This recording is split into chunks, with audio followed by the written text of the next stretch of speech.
ಶಿರೂರಿನಲ್ಲಿ 7 ಜನ ಈಗಾಗಲೇ ಮೃತಪಟ್ಟಿದ್ದಾರೆ. 2 ಲಾರಿ ನದಿಗೆ ಬಿದ್ದಿದೆ. ಅಲ್ಲಿಯ ಗ್ಯಾಸನ್ನು ಲೀಕ್ ಮಾಡಿ ತೆಗೆಯಲಾಗಿದೆ. ಪ್ರಾಬ್ಲಮ್ ಏನಿಲ್ಲ. ಆದರೆ ಈಗ ಬರ್ತಾ ಇರುವಂಥ ಮಾಹಿತಿ ಪ್ರಕಾರ ಆ ಮಣ್ಣಿನ ಒಳಗೆ ಆಲ್ರೆಡಿ ಒಂದು ಲಾರಿ ಇದೆ. ಲಾರಿಯ ಒಳಗೆ ಡ್ರೈವರ್ ಜೀವಂತವಾಗಿದ್ದಾನೆ. ಹೆಂಗೆ ಗೊತ್ತಾಯಿತು? ಈ ಭಾರತ್ ಬೆನ್ಸ್ ಕಂಪನಿಯ ಲಾರಿ ಅದು. ಅವರು ಈಗ ತಮ್ಮ ಮೊಬೈಲಲ್ಲಿ ಹುಡುಕಾಡ್ತಾರಲ್ವ, ಆಗ ಲೊಕೇಶನ್ ಅಲ್ಲೇ ತೋರಿಸ್ತಾ ಇದೆ. ಅದರೊಳಗಿರೋರು ಅರ್ಜುನ ಅಂತೇಳಿ. ಅವರಿಗೆ ಅವರ ಹೆಂಡತಿ ಕೇರಳದವರು ಫೋನ್ ಮಾಡಿದ್ದಾರೆ. ಫೋನ್ ಮಾಡುವಾಗ ಒಮ್ಮೆ ಆನ್ ಆಗುತ್ತೆ, ಒಮ್ಮೆ ಆಫ್ ಆಗುತ್ತೆ ಮೊಬೈಲ್. ಅಂದರೆ ಈ ಭಾರತ್ ಬೆನ್ಸ್ ಅವರು ಹೇಳ್ತಾರೆ ಅಲ್ಲಿಗೆ ಬಂದಿದ್ದಾರೆ. ಅಲ್ಲಿ ಒಳಗಡೆ ಒಳ್ಳೆ ಗಾಡಿ ಅದು, ಅಷ್ಟು ಬೇಗ ಹಾಳಾಗೋದಿಲ್ಲ. ಒಳಗಡೆ AC ವ್ಯವಸ್ಥೆ ಎಲ್ಲ ಇದೆ. ಕರೆಂಟ್ ಏನೋ ಸಿಗ್ತಾ ಇರ್ಬೋದು. ಹಾಗಾಗಿ ಬಟ್ ಮಾತಿಗೆ ಸಿಗ್ತಾ ಇಲ್ಲ. ಆದಷ್ಟು ಬೇಗ ಮಣ್ಣು ತೆಗೆದರೆ ಬದುಕುಳಿಯುವಂಥ ಸಾಧ್ಯತೆ ಇದೆ. ನಮ್ಮ ರಿಪೋರ್ಟರ್ ಕೂಡ ಅಲ್ಲಿದ್ದಾರೆ. ಬನ್ನಿ, ಇದರ ಬಗ್ಗೆ ಒಂದು ಸ್ಪೆಷಲ್ ಮಾಹಿತಿ ನಿಮ್ಮ ಮುಂದೆ.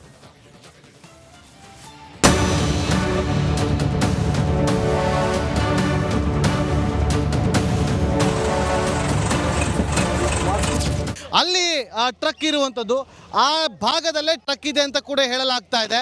ಆ ಟ್ರಕ್ಕಿನ ಜಾಗ GPS ಅಲ್ಲೇ ಪತ್ತೆ ಆಗ್ತಾ ಇರೋದು. ಹಾಗಾಗಿ ಆ ಜಾಗದಲ್ಲಿ ಹುಡುಕಾಡುವಂಥ ಕೆಲಸಗಳಾಗ್ತಾ ಇದೆ.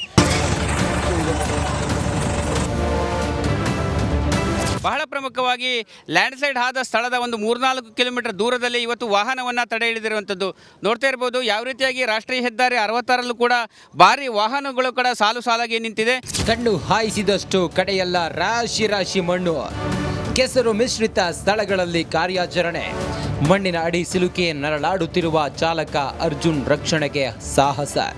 ಸ್ಥಳಕ್ಕೆ ಸಚಿವರು, ಶಾಸಕರು ಹಾಗೂ ಅಧಿಕಾರಿಗಳ ದೌಡು. ಕ್ರೇನ್ನಲ್ಲಿ ಕುಳಿತು ಎಂಚೆಂಚು ಪರಿಶೀಲನೆ. ಶಿರೂರು ಬಳಿ ಗುಡ್ಡ ಕುಸಿತ ಸ್ಥಳದಿಂದ ರಿಪಬ್ಲಿಕ್ ಕನ್ನಡ ಗ್ರೌಂಡ್ ರಿಪೋರ್ಟ್.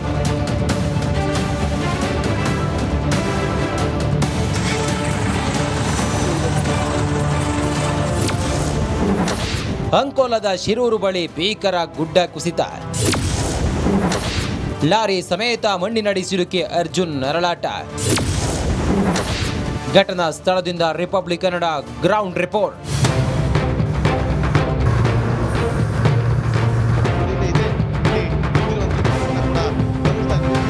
ಮರಣ ಮಳೆಗೆ ಕರಾವಳಿ ಅಕ್ಷರಶಃ ಬೆಚ್ಚಿ ಬಿದ್ದಿದೆ. ಮುಂಗಾರು ಮಳೆ ರೌದ್ರ ನರ್ತನಕ್ಕೆ ಉತ್ತರ ಕನ್ನಡ ಜಿಲ್ಲೆ ಅಕ್ಷರಶಃ ನಲುಗಿ ಹೋಗಿದೆ. ಅಂಕೋಲಾ ತಾಲೂಕಿನ ಶಿರೂರು ಬಳಿ ಭೀಕರ ಗುಡ್ಡ ಕುಸಿದು ಜೀವಕ್ಕೆ ಸಂಚಕಾರ ತರುತ್ತಿದೆ.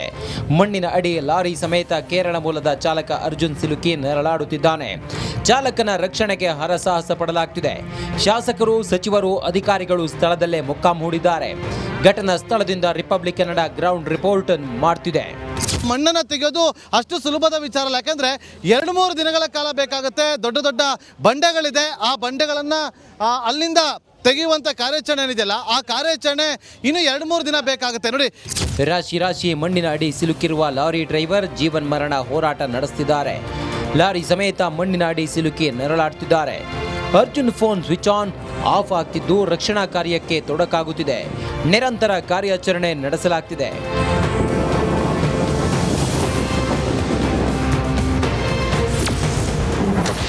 ಗುಡ್ಡ ಕುಸಿತ ಪ್ರದೇಶ ವೀಕ್ಷಿಸಿದ ಕೇಂದ್ರ ಸಚಿವ HDK.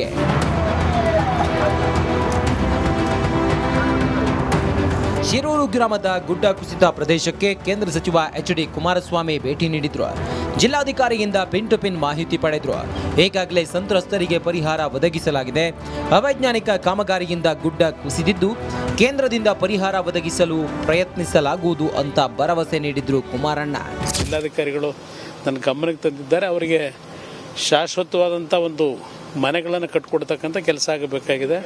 ಅವರಿಗೆ ಒಂದು ಸಹಾಯವನ್ನು ಮಾಡತಕ್ಕಂಥ ಸರ್ಕಾರ ಎಲ್ಲ ಕ್ರಮ ತೆಗೆದುಕೊಳ್ತಾ ಇದೀವಿ ಅನ್ನೋದು ಜಿಲ್ಲಾಧಿಕಾರಿಗಳು ಹೇಳಿದ್ದಾರೆ. ಸರಿ, ಕೇಂದ್ರ ಸರ್ಕಾರದ ಮಟ್ಟದಲ್ಲಿ ಏನಾದರೂ ಪರಿಹಾರ ಸರ್? ಇಲ್ಲ, ಕೇಂದ್ರ ಸರ್ಕಾರದಿಂದ ಪರಿಹಾರ ಅಂತಂದ್ರೆ ಪ್ರಧಾನಮಂತ್ರಿಗಳ ಪರಿಹಾರ ನಿಧಿಯಿಂದ ಏನಾದರೂ ಕೊಡಬೇಕಷ್ಟೇ. ಅದು ಒಂದು ಪ್ರಯತ್ನ ಪಡ್ತೀನಿ. ಸೂರು ಕಳೆದುಕೊಂಡವರಿಗೆ ಪರಿಹಾರ. ಇದು ರಿಪಬ್ಲಿಕ್ ಕನ್ನಡ ಬಿಗ್ ಇಂಪ್ಯಾಕ್ಟ್. ನದಿ ಆರ್ಭಟಕ್ಕೆ ಉಳುವರೆ ಗ್ರಾಮ ಸರ್ವನಾಶ ಆಗಿದೆ.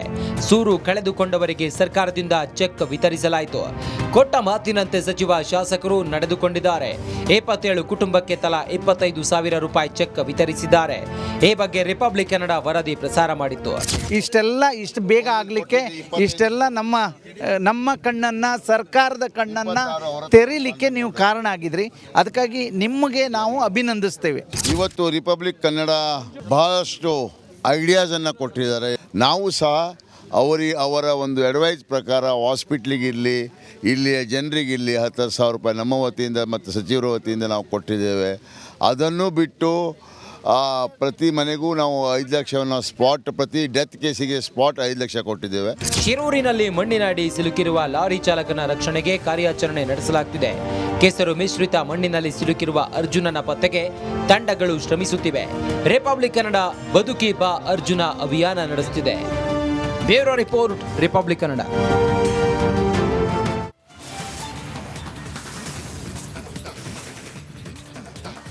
ನೀವು ಮಂಗಳ ಗ್ರಹಕ್ಕೆ ಬೇಕಿದ್ರೂ ಕೂಡ ಒಂದು 500-600 ಕೋಟಿ ಖರ್ಚು ಮಾಡಿದರೆ ಹೋಗ್ಬೋದು.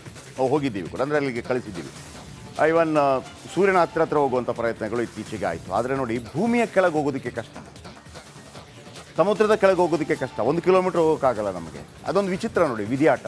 ಹಾಗಾಗಿ ಅಲ್ಲಿ ಮಣ್ಣು ಬಿದ್ದಿದೆಯಲ್ಲ, ಅದನ್ನು ತೆಗೆಯೋದು ಅಷ್ಟು ಸುಲಭ ಅಲ್ಲ. ಸೈನ್ಯ ಬಂದರೂ ಕೂಡ ಅಷ್ಟು ಸುಲಭ ಅಲ್ಲ. ಮಣ್ಣು ತೆಗಿಬೇಕು ಅಂತಂದರೆ ನಿಮ್ಗೆ ಅರ್ಥ ಆಯ್ತಲ್ಲ, ಒಮ್ಮೆಲೆ ಒಂದು ಕೊಳವೆ ಬಾವಿಯಲ್ಲಿ ಮಗು ಬಿದ್ದರೆ ನೀವು ಅದನ್ನು ಫಿಸಿಕಲಿ ಯಾವ ರೀತಿ ತೆಗಿಬೇಕು ಅಂದರೆ ನಿಮ್ಗೆ ಅರ್ಥ ಆಗುತ್ತೆ. ಆದರೆ ನಮ್ಮ ಎಲ್ಲರ ಆಶಯ ಅರ್ಜುನ ಬದುಕಿ ಬರಲಿ ಅನ್ನುವಂಥದ್ದು. ಇದರ ನಡುವೆ ನಮ್ಮ ರಿಪಬ್ಲಿಕ್ ಕನ್ನಡದ ರಿಪೋರ್ಟರ್ ನಾಗೇಂದ್ರ ಬಾಬು ಅವರು ಸ್ವತಃ ಆಸ್ತೆ ವಹಿಸಿ ಅಲ್ಲಿ 25,000, 10,000 ಅದೆಲ್ಲ ಕೊಡಿಸ್ತಾ ಇರುವಂಥದ್ದು. ಬಟ್ಟೆ ಬರೆ ಎಲ್ಲ ಕೊಡಿಸಿದ್ದಾರೆ. ಸರ್ಕಾರದ ಬೇರೆ ಬರುತ್ತೆ, ಮತ್ತು ಸ್ಪಾಟ್ ಡೆತ್ ಅವರಿಗೆ 5 ಲಕ್ಷ ಕೊಡ್ತಾ ಇದ್ದಾರೆ. ಬನ್ನಿ, ಈಗ ಇದೆಲ್ಲ ಸುದ್ದಿಗಳ ನಡುವೆ ಉಡುಪಿಯಲ್ಲಿ ಭಾಳ ದೊಡ್ಡ ಮಟ್ಟದಲ್ಲಿ ಮಳೆ ಆಗ್ತಾ ಇದೆ. ಉಡುಪಿ ಜಿಲ್ಲೆಯಾದ್ಯಂತ ಸತತವಾಗಿ ಸುರಿತಾ ಇರುವ ರಣಭೀಕರ ಮಳೆಗೆ ಪ್ರವಾಹ ಪರಿಸ್ಥಿತಿ ಎದುರಾಗಿದೆ. ಬೈಂದೂರಿನಲ್ಲಿ ವರ್ಷಧಾರೆಗೆ ಜನಜೀವನ ಸಂಪೂರ್ಣ ಅಸ್ತವ್ಯಸ್ತವಾಗಿದೆ. ಬೈಂದೂರಿನ ಕಂಪ್ಲೀಟ್ ಚಿತ್ರಣ ಇದೀಗ ಡ್ರೋನಲ್ಲಿ ಸೆರೆಯಾಗಿದೆ. ಹೇಗಿದೆ ಮಳೆ ನೋಡಿ, ಯಾವ ಥರ ಕಾಣ್ತಾ ಇದೆ ನೋಡಿ. ಕಂಪ್ಲೀಟ್ ಇಡೀ ಬೈಂದೂರು ನೋಡಿ ನೋಡಿ ನೋಡಿ ನೋಡಿ. ಅದು ಒಂದು ಬ್ರಿಡ್ಜು ಹೆಂಗೆ ಕಾಣ್ತಾ ಇದೆ ನೋಡಿ. ಮಳೆ ಮಳೆ ಮಳೆ ಮಳೆ. ಓಕೆ,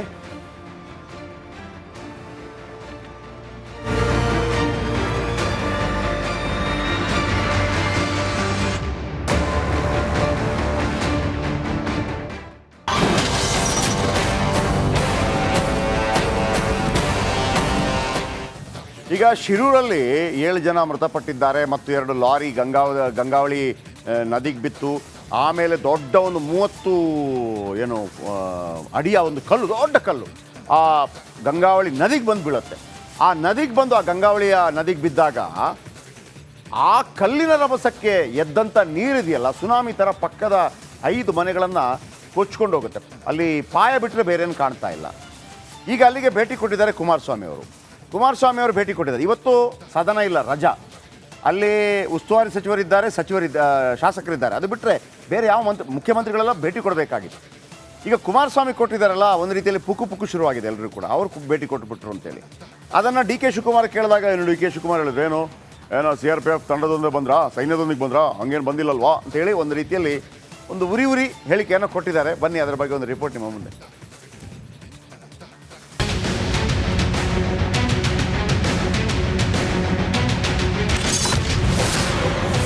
ಗುಡ್ಡ ಕುಸಿದ ದುರಂತದಲ್ಲೂ ರಾಜಕೀಯ, ನಾಯಕರ ಮಧ್ಯೆ ಶಿರೂರು ವಿಸಿಟ್ ಪಾಲಿಟಿಕ್ಸ್.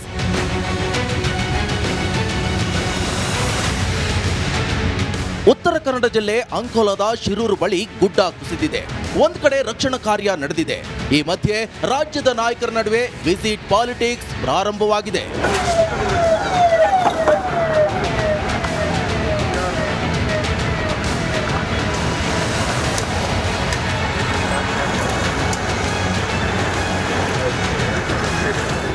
ಹೌದು, ಕೇಂದ್ರ ಸಚಿವ ಎಚ್.ಡಿ. ಕುಮಾರಸ್ವಾಮಿ ಇವತ್ತು ಶಿರೂರು ಗ್ರಾಮಕ್ಕೆ ಭೇಟಿ ಕೊಟ್ಟರು.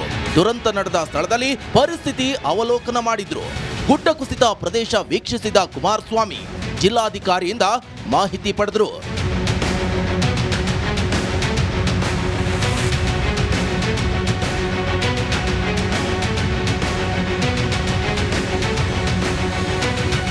ಇಷ್ಟೆಲ್ಲ ಆದ್ಮೇಲೆ ಅವೈಜ್ಞಾನಿಕ ಕಾಮಗಾರಿಯಿಂದ ಗುಡ್ಡ ಕುಸಿದಿದೆ ಅಂತ ಆರೋಪಿಸಿದ್ರು.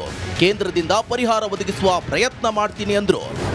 ನಿರಂತರವಾಗಿ ಕೆಲಸ ಮಾಡ್ತಾ ಇದ್ದಾರೆ. ಇಲ್ಲೇ ನಾನು ಯಾರಿಗೂ ದೋಷ ಕೊಡ್ಲಿಕ್ಕೆ ಹೋಗೋದಿಲ್ಲ. ಆದರೆ ಈ ಉಳುವಾರೆ ಅಂತಕ್ಕಂಥ ಗ್ರಾಮದಲ್ಲಿ 5 ಮನೆಗಳು ಮುಳುಗೋಗಿರ್ತಕ್ಕಂಥದ್ದೇನಿದೆ, ಅವರಿಗೆ ಪುನರ್ವಸತಿ ಸೌಕರ್ಯ ತಕ್ಷಣಕ್ಕೆ ಮಾಡಿದ್ದಾರೆ. ತಾತ್ಕಾಲಿಕವಾಗಿ ಅಂತಕ್ಕಂಥ ಜಿಲ್ಲಾಧಿಕಾರಿಗಳು ನನ್ನ ಗಮನಕ್ಕೆ ತಂದಿದ್ದಾರೆ. ಅವರಿಗೆ ಶಾಶ್ವತವಾದಂಥ ಒಂದು ಮನೆಗಳನ್ನು ಕಟ್ಟಿಕೊಡ್ತಕ್ಕಂಥ ಕೆಲಸ ಆಗಬೇಕಾಗಿದೆ.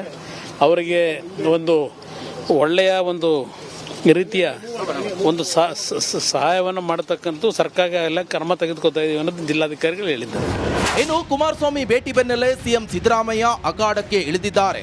ಇವತ್ತು ಕುಮಾರಸ್ವಾಮಿ ಆದ್ರೆ ನಾಳೆ ತಾವು ಘಟನೆ ನಡೆದಿರುವ ಸ್ಥಳಕ್ಕೆ ಭೇಟಿ ಕೊಡೋದಾಗಿ ಹೇಳಿದ್ರು. ಅದಕ್ಕೆ ಸರ್ಕಾರ ಮನೆ ಬಿದ್ದಿರಲಿ, ರಸ್ತೆಗಳ ಹಾಳಾಗಿರ್ಲಿ, ಏನೇ ಮಾಡಿದ್ರು ಕೂಡ ಅವರೆಲ್ಲ ಈಗಾಗಲೇ ಪರಿಹಾರ ರೂಪದಲ್ಲಿ ಕೆಲಸ ಪ್ರಾರಂಭ ಹೋಗ್ಲಿ ಪಾಪ. ಇದಲ್ಲದೆ ಕುಮಾರಸ್ವಾಮಿ ಅಂಕೋಲ ಭೇಟಿಗೆ ಡಿಸಿಎಂ ಡಿಕೆ ಶಿವಕುಮಾರ್ ಟಾಂಗ್ ಕೊಟ್ರು. ಕುಮಾರಸ್ವಾಮಿ ಎಲ್ಲಿ ಫೀಲ್ಡ್ಗಿಳಿದಿದ್ದಾರೆ, ಸೈನಿಕರನ್ನ ಕರೆತಂದು ಫೀಲ್ಡ್ಗಿಳಿಯಬೇಕಿತ್ತು ಅಂತ ಲೇವಡಿ ಮಾಡಿದ್ರು.